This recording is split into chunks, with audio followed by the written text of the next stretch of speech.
ఒకరోజు ముగ్గురు అల్లరి స్నేహితులు టీ స్టాల్ దగ్గర కూర్చున్నారు. అప్పుడు ఒక అబ్బాయి ఇలా అన్నాడు.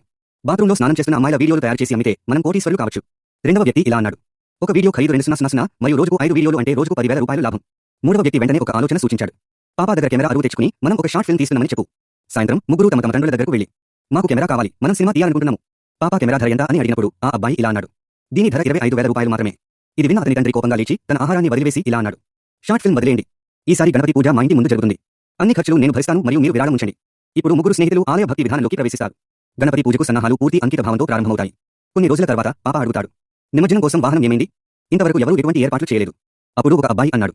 నా తాతగారికి పాత స్కూటర్ ఉంది. దానిని మార్చుకుందాం. ముగ్గురు స్కూటర్ను గ్యారేజీకి తీసుకెళ్లి దానిని అద్భుతంగా లుకిచ్చారు. స్కూటర్ ఇప్పుడు సరిగ్గా హీరో బైక్ లాగా కనిపించింది. దీని పేరు టుక్ టుక్. గణపతి నిమజ్జనం సమయంలో టుక్ టుక్ గ్రామానికి స్టార్గా మారుతుంది. పూజ గొప్ప వైభవం మరియు బ్యాండ్ బాజాతో పూర్తవుతుంది. కానీ ట్విస్ట్ ఇక్కడితో ముగియలేదు. మరుసటి రాత్రి బాలుడు గాఢ నిద్రలో ఉన్నాడు.